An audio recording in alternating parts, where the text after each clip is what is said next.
नमस्कार, ये आकाशवाणी है। अभी आप मनोज कुमार शर्मा से समाचार सुनेंगे।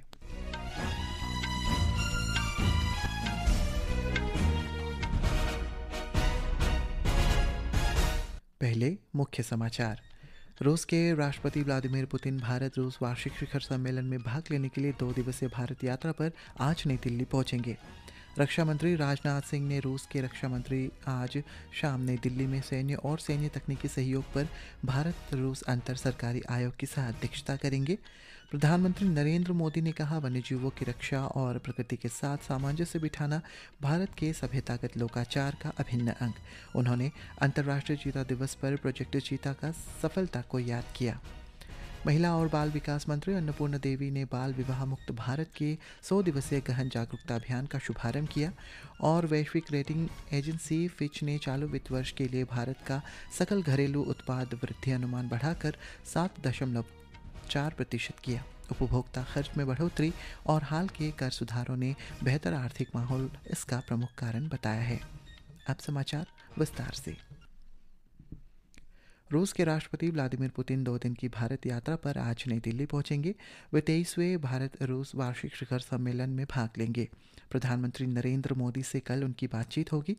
हमारे संवाददाता ने बताया है कि श्री पुतिन की यात्रा के दौरान दोनों देशों के बीच व्यापार, अर्थव्यवस्था, स्वास्थ्य, शिक्षा, संस्कृति और मीडिया सहित कई क्षेत्रों में समझौतों पर हस्ताक्षर होंगे। रूस भारत का पुराना और भरोसेमंद साझेदार रहा है। अक्टूबर 2000 में भारत रूस रणनीतिक साझेदारी पर घोषणा पत्र पर हस्ताक्षर होने के बाद दोनों देशों के रिश्तों में नई मजबूती आई। दिसंबर 2010 में रूसी राष्ट्रपति की भारत यात्रा के दौरान इस रणनीतिक साझेदारी को आगे बढ़ाकर विशेष और विशेषाधिकार प्राप्त रणनीतिक साझेदारी का दर्जा दिया गया। भारत और रूस के बीच व्यापार और आर्थिक संबंधों को मजबूत करना एक बड़ी प्राथमिकता है, जिसका लक्ष्य वर्ष 2030 तक द्विपक्षीय व्यापार को $100 अरब तक बढ़ाना है। सुपर्णा सैकिया के साथ आनंद कुमार, आकाशवाणी समाचार, दिल्ली।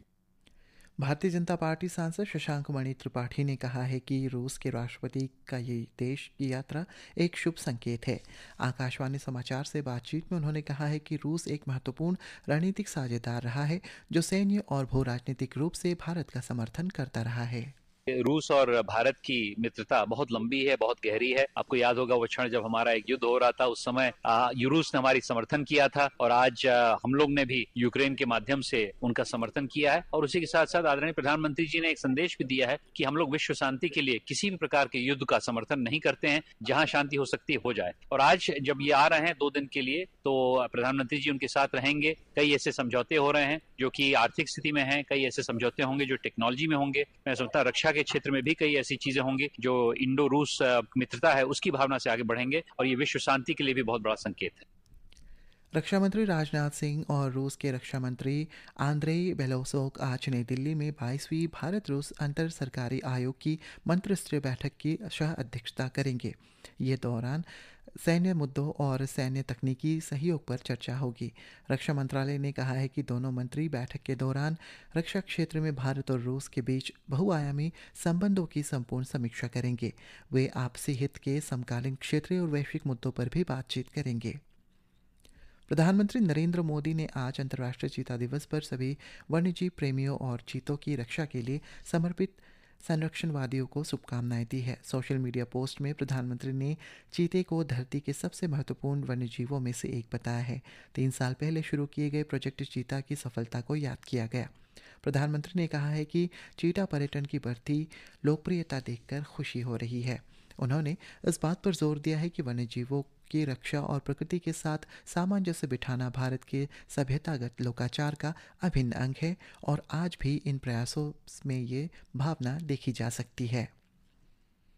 प्रधानमंत्री नरेंद्र मोदी ने पर्यावरण मंत्री भूपेंद्र यादव का भारत में चीतों पर लिखा एक लेख साझा किया। सोशल मीडिया पोस्ट में श्री मोदी ने कहा है कि देश में चीतों की बढ़ती संख्या काफ़ी उत्साहजनक है।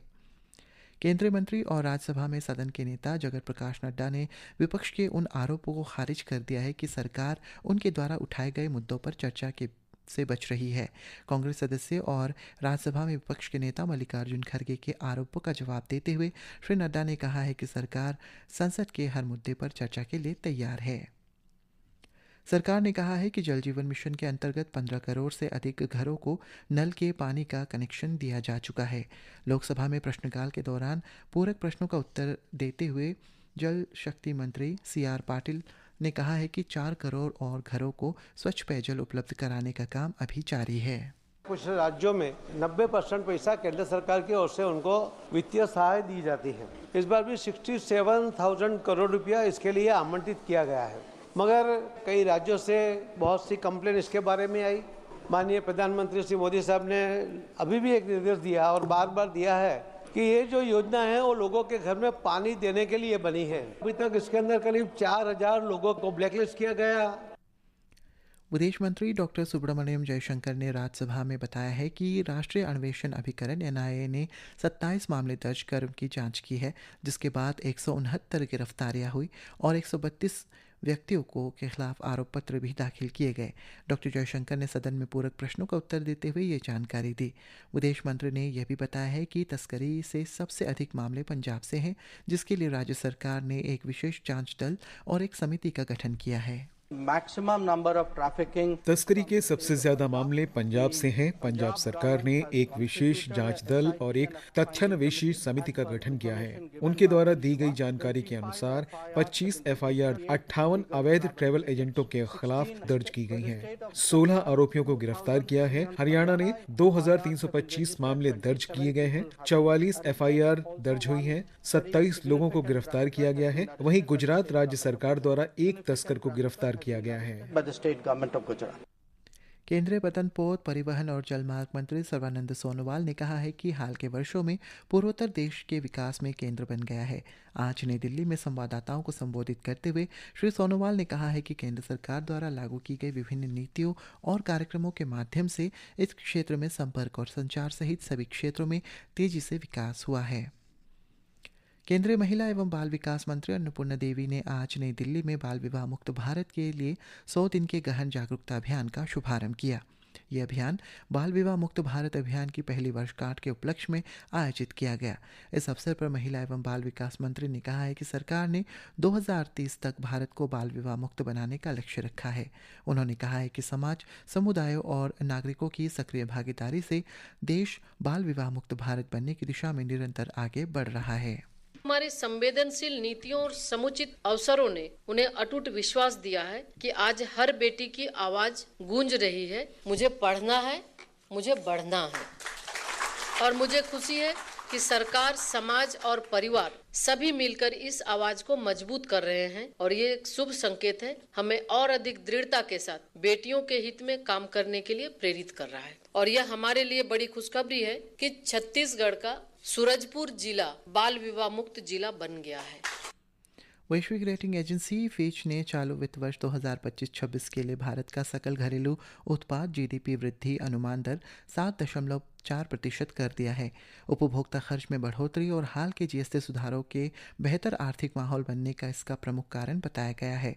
संशोधित दर पहले ही 6.9% के अनुमान से अधिक है। पेश है एक रिपोर्ट। फिच रेटिंग्स ने कहा है कि भारत में निजी उपभोक्ता खर्च में वृद्धि विकास का प्राथमिक इंजन बना हुआ है। ये भी बताया गया है कि कारोबारी माहौल में सुधार, सशक्त वास्तविक आय लाभ, बेहतर उपभोक्ता भावना तथा वस्तु और सेवा कर में सुधार से लाभ काफी बढ़ा है। रेटिंग एजेंसी ने वित्त वर्ष 2027 के लिए अनुमान लगाया है कि भारत की वृद्धि दर घटकर 6.4% होगी, जिसमें घरेलू मांग का सर्वाधिक योगदान होगा। फिच ने अगले वर्ष भारतीय रुपए के मजबूत होने का भी संकेत दिया है और कहा है कि ये 87 रुपए प्रति डॉलर के आसपास रहेगा। समाचार कक्ष से निखिल कुमार।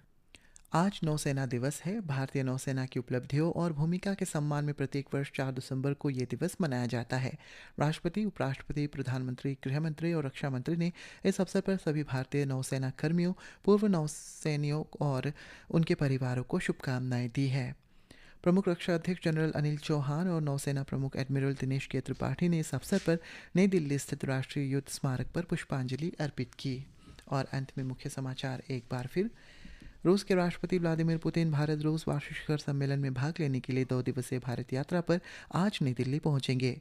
रक्षा मंत्री राजनाथ सिंह और रूस के रक्षा मंत्री आज शाम नई दिल्ली में सैन्य और सैन्य तकनीकी सहयोग पर भारत रूस अंतर सरकारी आयोग की सह अध्यक्षता करेंगे। प्रधानमंत्री नरेंद्र मोदी ने कहा, वन्य जीवों की रक्षा और प्रकृति के साथ सामंजस्य बिठाना भारत के सभ्यतागत लोकाचार का अभिन्न अंग। महिला और बाल विकास मंत्री अन्नपूर्णा देवी ने बाल विवाह मुक्त भारत के लिए 100 दिवसीय गहन जागरूकता अभियान का शुभारंभ किया। इसी के साथ ये समाचार बुलेटिन समाप्त हुआ। नमस्कार।